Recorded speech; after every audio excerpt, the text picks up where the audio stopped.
بسم الله الرحمن الرحيم رب اشرح لي صدري ويسر لي أمري واحلل عقدة من لساني يفقه قولي. السلام عليكم ورحمة الله وبركاته. بسم الله الرحمن الرحيم.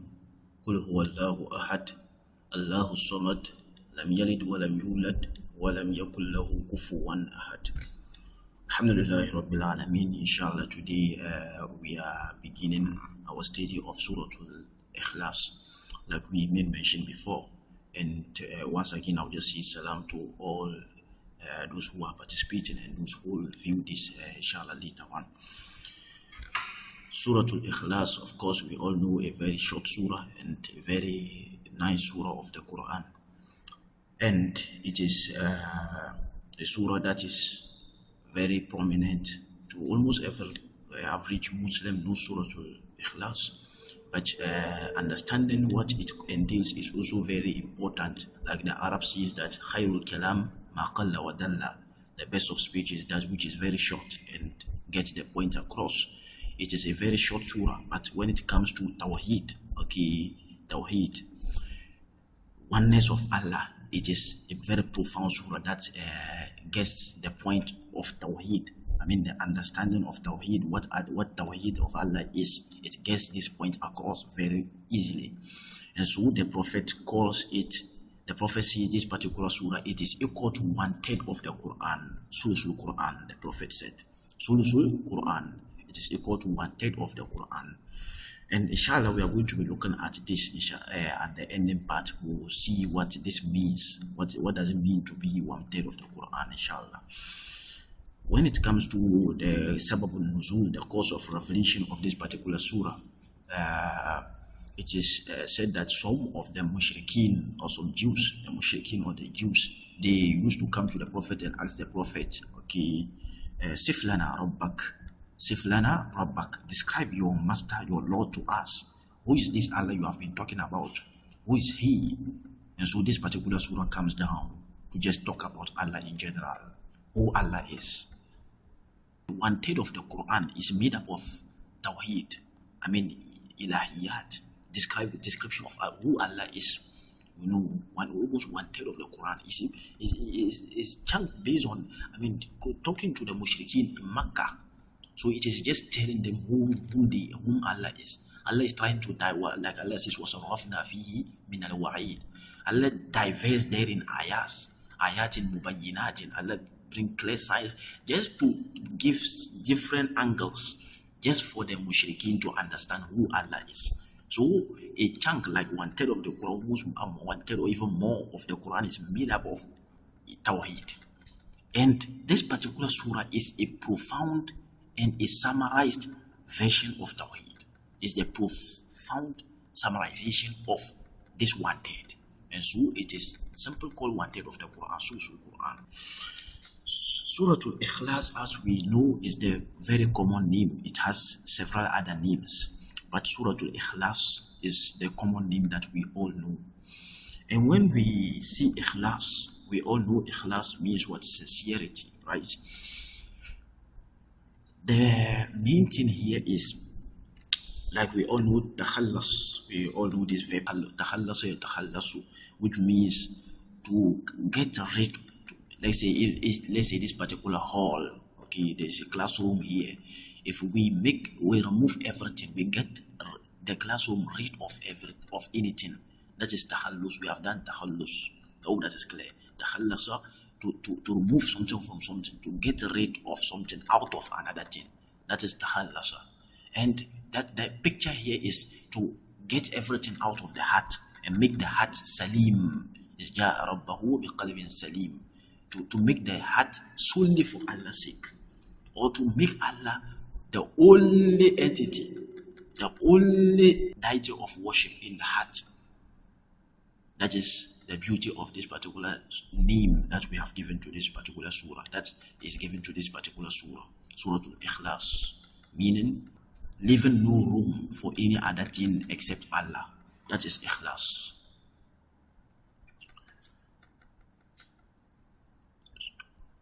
Now let's look at, let's dive into the surah, inshallah. Let's dive into the surah. So the surah, the first ayah of the surah is Qul huwallahu ahad. Say he is Allah, the alone. He is Allah, the alone. The first here is Qul. And Qul, we all know, like when we were looking previously, when we were studying the Surah Al-Nas and Surah Al-Falaq, we saw Qul coming, and then we made a little bit of explanation on it. One other thing I would like to see is, which I've not said before, is sometimes it calls for proclaiming, to make it to announce, like to make the thing zahir, to make it allowed, like to get the point across. It is calling for da'wah, like make publicizing it. We in this particular surah, we are going to be learning sincerity, and it's not just learning it for our own, not just knowing. Like I said, some of the Jews and Mushrikeen, they used to come to the Prophet and ask. So this surah is not just referred to the Prophet and in extension to us, to keep it to ourselves, but it is also to get it across. To get it across, everybody should learn Surah Al-Ikhlas. Everybody should learn Surah Al-Ikhlas.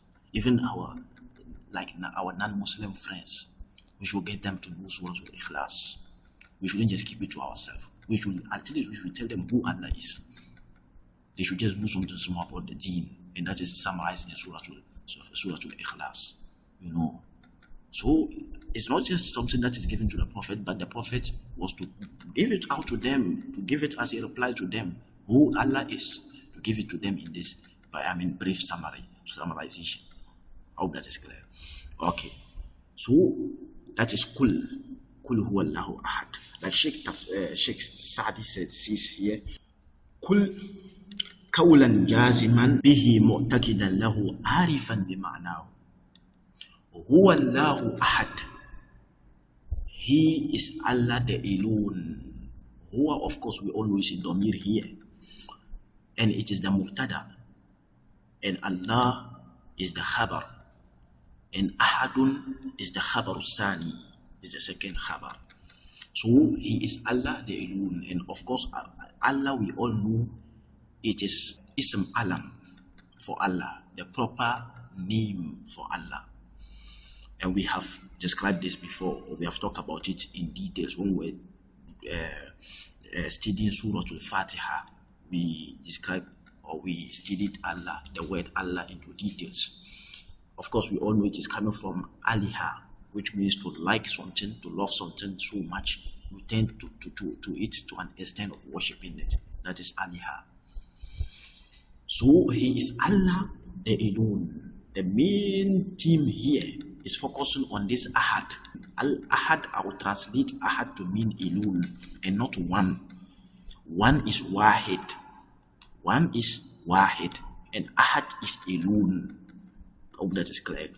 This particular two details, they are best understood when we look at it in a negative context.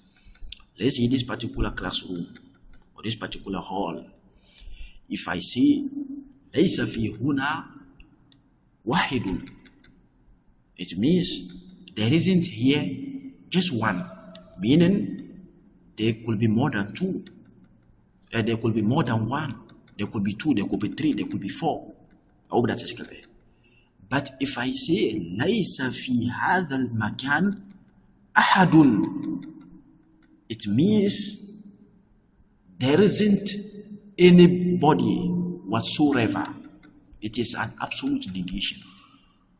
So ahad comes with exclusivity, meaning that the thing, there isn't anything apart from it. But wahid means it's just one.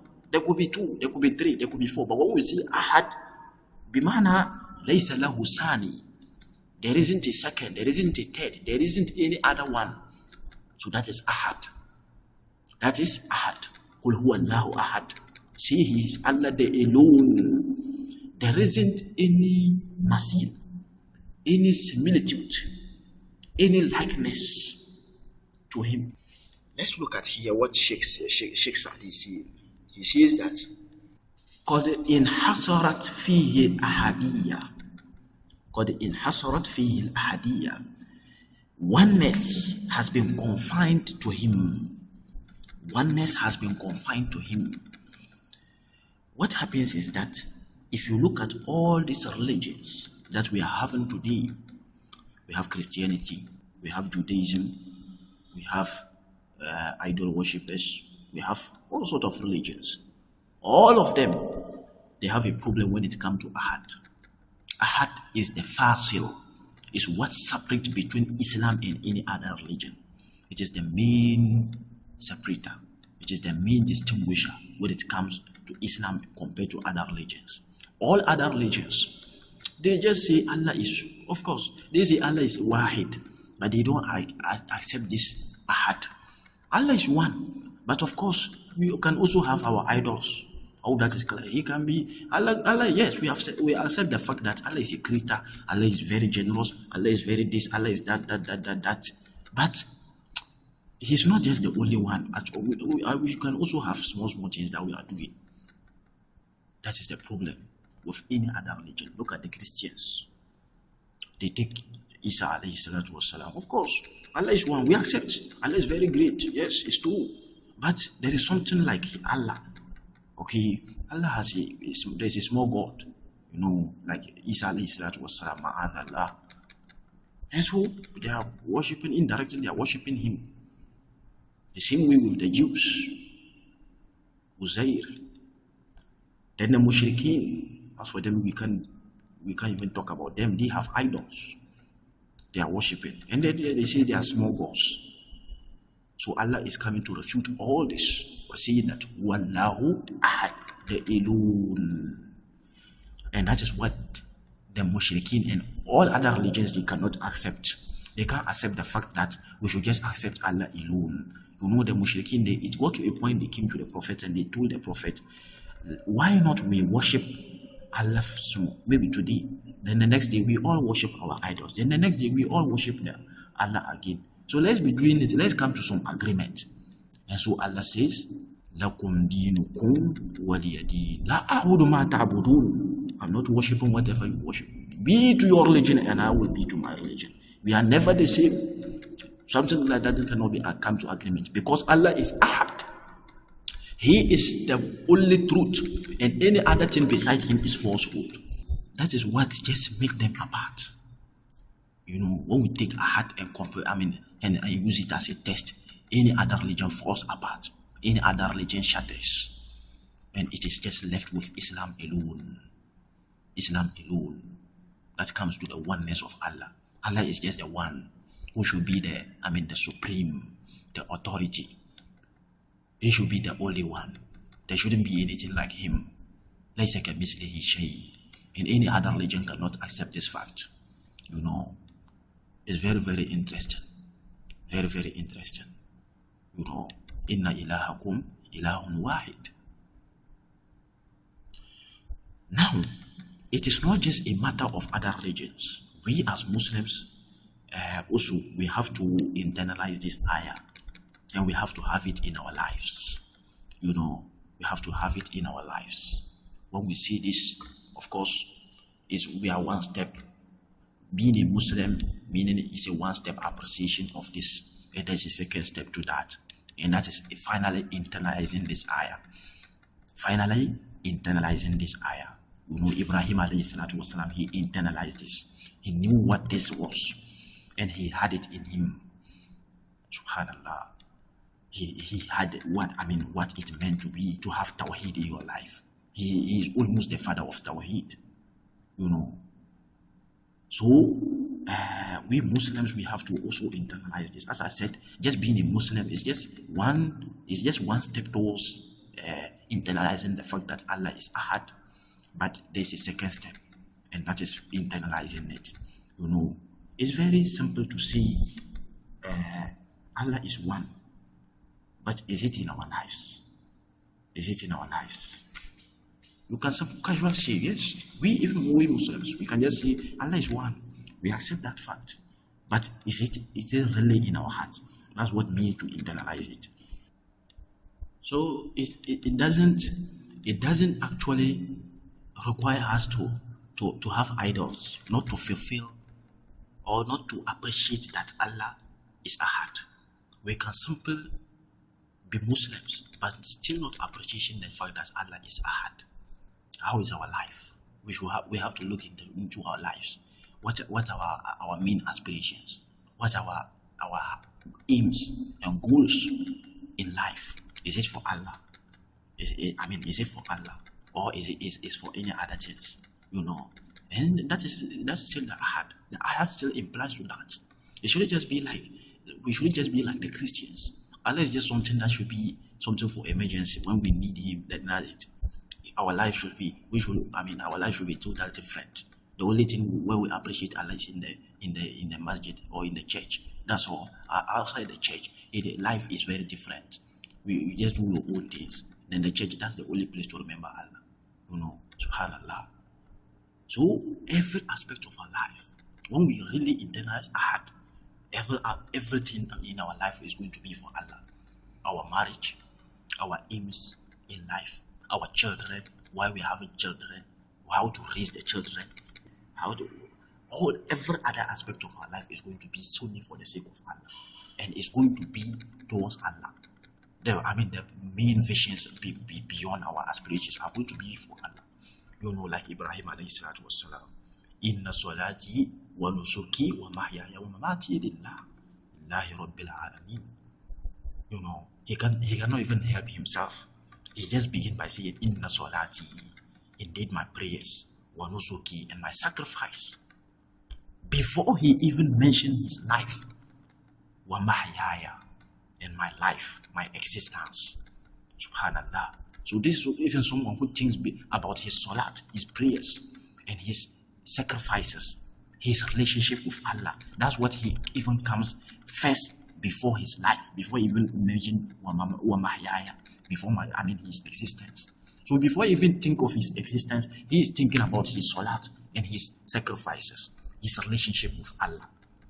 That was the kind of how solely his life was really for Allah. Like Allah says, Inna Ibrahim kana ummatan qanitan lillah. Ibrahim alayhi salatu wasalam, he was like a nation. A single person, Allah is describing him, he was like a nation. He was just moving here and there. Just for Allah's sake. Trying to establish Islam.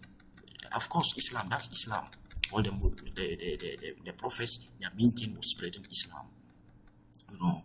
So such kind of person, all aspect of his life was for Islam, was for Allah. All aspect of his life was for Islam. No matter anything in his life was for Islam. And that is a really internalization of this ahad. And this will take a very long time for us to internalize it. Of course, gradual connection with the Quran, Allah will bring it to us. May Allah grant us this. What he has done, we cannot even try to do. We can't bear doing one of it. We can't sustain just enduring one of it. He's kicked from the house. His father kicked him out of his house, thrown in fire, take his family to the desert, even to a very old age, and he prayed for Allah, pray to Allah. He just have this son at a very old age, and then he's been asked to sacrifice the child. Sacrifice the child, and he's willing to do that. Anything, as far as it's a command from Allah, he has no two choice. He doesn't look backwards. He's able to fulfill. He's ready to fulfill this. And extend, Allah told him, "God saddaqta ru'ya." You have confirmed the truth in what you saw in your dream. Inna kazalika najzil muhsinin. That is how we compensate those who excel. Like Allah says, "Ijaa rabbahu biqalbin salim." He came to Allah with a sound heart that is solely for Allah, heart that is left only for Allah. There is no room for any other thing except Allah in that heart. That is what we Muslims, we have to internalize. May Allah grant us the ability to do that. So that is Ahadiyya. The next ayah, Allahu Samad. Allahu Samad. Allah is Samad. And what is Samad? He is the one who doesn't need anyone while every other person needs him. That is Allah Samad. He is the one who doesn't need anyone while every other thing needs him. Sheikh Sadi says here, Allah Samad, ay maqsoodun fi jami'il hawa'ij. He is the one who is maqsood. He is intended, the one who everything is being sent to. Fi jami'il hawa'ij, in all sort of needs.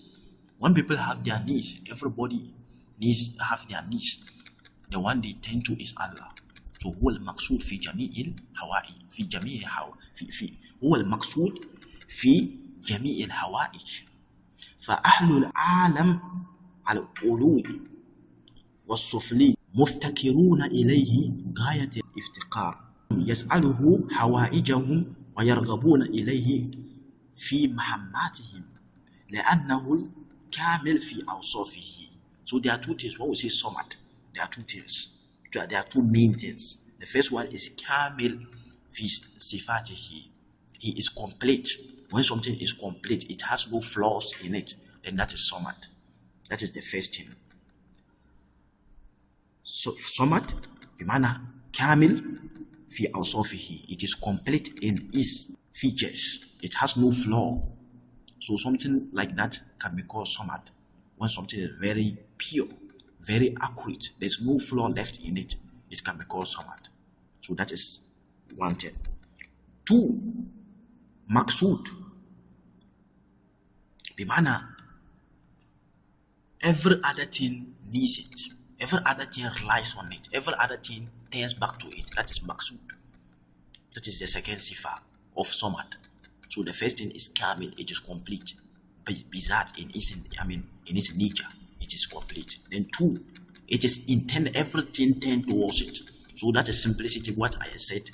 Someone who doesn't need anything, man, it is complete in its nature to begin with. Then every other person turns to it. So that is the second thing. Like Allah says, يَسْأَلُهُ مَنْ فِي السَّمَاوَاتِ وَالْأَرْضِ كُلَّ يَوْمٍ هُوَ فِي شَأْنٍ. Everything, everyone in the heavens and the earth, they turn towards him, they ask him for their needs.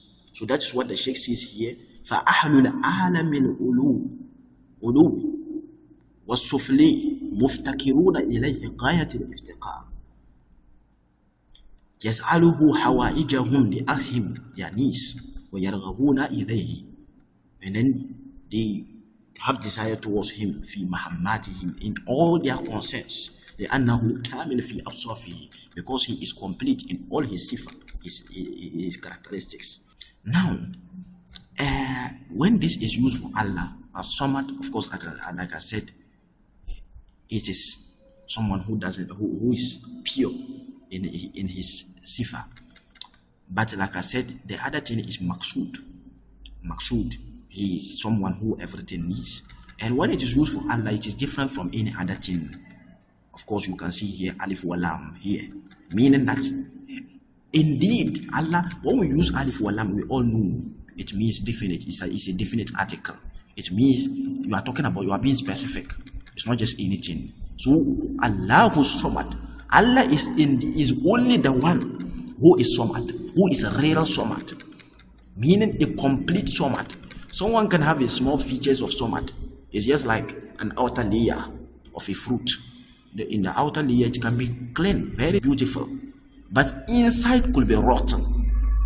I hope that is clear. Outer layer can be very nice, very beautiful. Inside could be rotten, very bad. So someone can be called Samad, but internally he's not Samad. Someone can be called Kareem, but قد يكون فيه كرم وقد يكون فيه بخل. There could be in him nobility, and there could be in him bukhl, stinginess. But when a sifa is used for Allah, it means that it is complete whatsoever. So that is why he says, Al-Alimu allazi qad kamala fi ilmihi, Al-Halim allazi qad kamala fi hilmihi, Ar-Rahim allazi qad kamala fi rahmatihi. وَهَكَذَا سَائِرُ أَوْصَافِهِ. I think I've made mention of this before. When a sifa is used for Allah, it means It is totally complete. Unlike any other thing, when someone is called Kareem or someone is given a particular sifa, a particular description, we human beings, we have flaws. It's not going to be 100% perfect. It's not going to be, it's just a small portion of him, an outer layer that is, named after him. But internally, it's not going to be pure. It's not going to be 100%. But Allah, whatsoever, when it is used for Allah, it means it is very complete. There is no room left. Oh, that is clear. So Allah Samad, He is Allah. He is the one who doesn't need anyone, and everybody needs Him. And the Alif wa Lam here, as I said, we will see the implication of it in the next ayah. So let's see. Now, Lam Yalid wa Lam Yulad. Lam Yalid wa Lam Yulad. We will see this Samad here is very beautiful. So we'll come back to it. Don't worry. Lam Yalid wa Lam Yulad. Lam Yalid. He didn't beget. Walam yulad, nor was he begotten. Lam yalid. He didn't beget. Of course, we all know.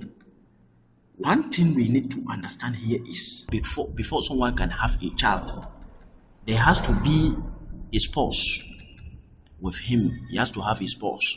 One person doesn't give birth to a child. There has to be two people. There have to be a similitude, an opposite gender who is even similar. Okay, they should be the same human being and another human being, another female human being. A male, let's say cat and a female cat. A male cow and a female cow. So there has to be two, and they has to be co-equal. Like they have to be similitude. They have to match. Other than that, it won't work. So that is one condition for birth, for a child to be delivered. But that is not so. Like Allah says, Badi'u samawati wal ard, anna yakunu lahu waladun, walam takun lahu sahiba. Walam takun lahu sahiba. Anna yakunu lahu waladun, walam takun lahu sahiba. He doesn't have any companion, any sahib. You have to have a sahib. Like I said, sahib, bimana here indirectly it means spouse. You have to be a spouse. Laysa kamithlihi shay. He is just alone. We have seen here ahad.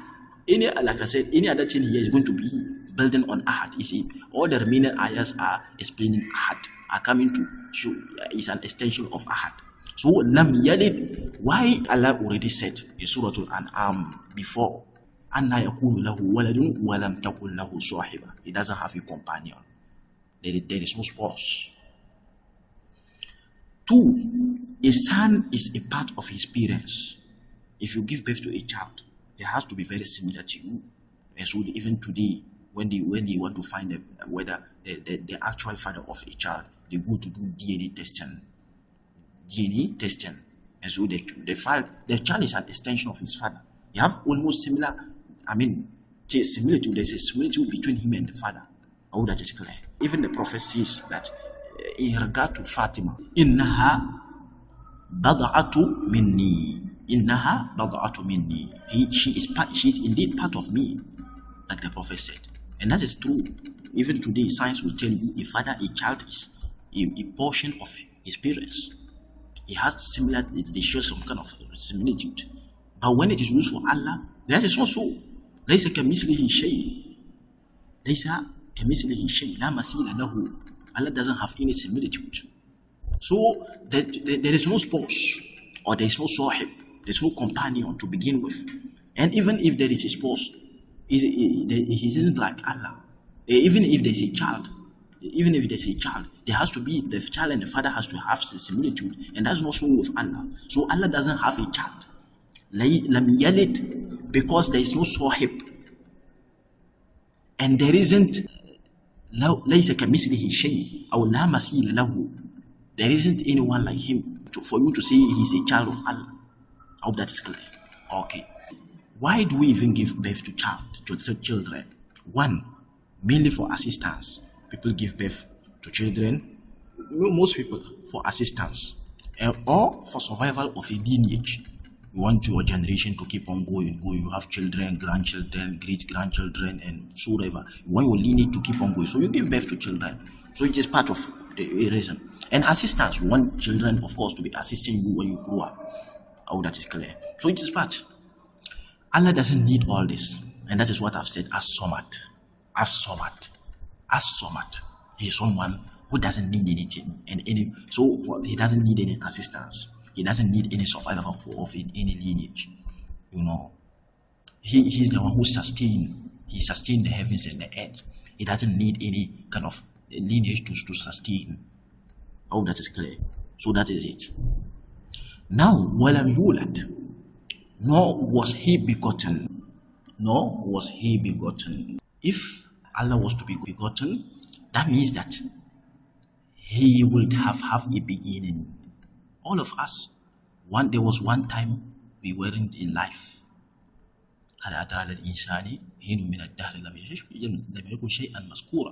There was a particular point of time where we were not in existence. So meaning we have a beginning, and of course we will have an ending. There will be one day we will not be in this world again. So there's a beginning and there's an end. But when you look at Allah, Allah I've already mentioned, هو الأول والآخر والظاهر والباطن. He is the first. هو الأول الذي ليس قبله شيء. He is the first, before which there wasn't anyone. So these mushrikeen, that's what they come to ask. In some of the narrations you see, in Sablana Rabbak, give us the lineage of your master. They used to give importance. They used to attach great importance to lineage. They say, I am the father of this, who is the grandfather of this, who is so and so. They give lineage. They used to attach great importance to lineage. So they say, and even their idols. So they would say, what about your master? Give us his lineage. And Allah is saying, Huwa al-awwal. He is the first. There is no lineage. He being lineage means that there is going to be someone before him. And he is awwal. There wasn't anyone before him. So there is no lineage. So lam yulad. He wasn't given birth to. Oh, that is clear. Walam yakun lahu kufuwan ahad. And he is indeed the one who never have equal or a counterpart. He never had equal or a counterpart, someone equal to him. The word here is kufuwan, which means someone who is very similar to you, a similitude. It's all them as kufuwan. When you have, assuming, let's say, in the classroom, you are very intelligent. They say there's someone who is very intelligent, and there's someone like him, very also similar to him, also very intelligent. So when they write examination, they almost have similar marks. They are almost equal in terms of their intelligence. Then they are called, one will be a kufuwan of the other.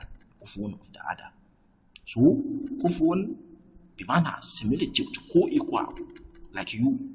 Assuming you are a superpower, a country which is superpower, another country which is also a superpower. So these two countries, they are almost at equal level when it comes to their features. Then they are called kufuwan. Even in marriages, they even call spouses, a husband and a wife, they call them co-equal. They are almost co-equal, almost fitting. So they call them kufuwan. Oh, that is clear. So kufuwan is similitude, or someone co-equal to you, who is very similar to you. So lam yakun wa lam yakun lahu kufuwan ahad. Now, the ahad here is a very nice. Allah brought it at the end. This is for takhsis. Okay, ikhtisas. Actually, it could have been wa lam yakun ahadun lahu kufuwan. Oh, that is clear. But Allah brought it at the end for takhsis. So that is why I said it is indeed He. Allah is emphasizing the fact. Okay, it is indeed He who never has a counterpart, or who never had a co-equal. I hope that is clear. Meaning that any other thing is going to have a co-equal except Allah. Look at the world. Almost every time there have been superpower nations, it has never been one. If you look at history, most of the time there are almost 2 or 3 superpower nations. And not only that, if someone is Ghanaian or someone very rich, it's not just only one. There will be someone very similar to him, even if there's no one who is above him, but there will be someone similar to him or almost equal to him. Any other thing we are going to look at in beauty, in whatever, any sifat, any character or any feature or anything compared to anything other than Allah, having a particular sifa or particular feature or character or anything in which he is very accurate, there is going to be someone similar to him in terms of that thing. But in terms of Allah, there isn't going to be. Allah is the only one who is complete and who doesn't have a kufuwan. He's indeed the one who doesn't have a kufuwan. Any other thing will have a kufuwan.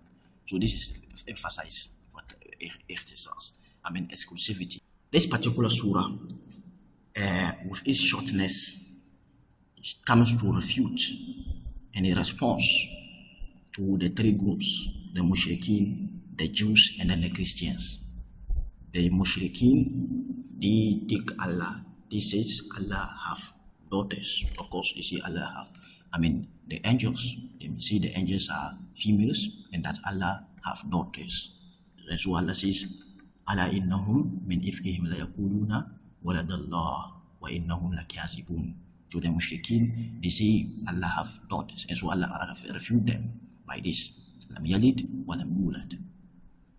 So as the Jews and then the Christians, وقالت اليهود عزير ibn Allah, they say Uzair is a son of Allah, Maw-izah. So Allah says lam yalid wa lam yulad. So do the Christians also. The Christians also say, like Allah says, وقالت اليهود عزير ibn Allah وقالت النصارى المسيح ابن الله. So the Christians say Masih, Isa alayhi salatu wassalam, is a son of Allah. And so Allah refuted it also in this particular surah. Lam yalid wa lam yulad. So this particular surah, Allah responds to these three sects and then denounce the fact that claim that Allah is having daughters. Like I said, any other sect, any other religion that you take and fit into ahad, it will not enter, it will shatter. It's only Islam that upheld this particular description of Allah. And all the prophets, that was what they were calling to.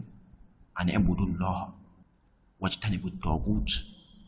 All the prophets, like Allah says, that was the main message that they were carrying.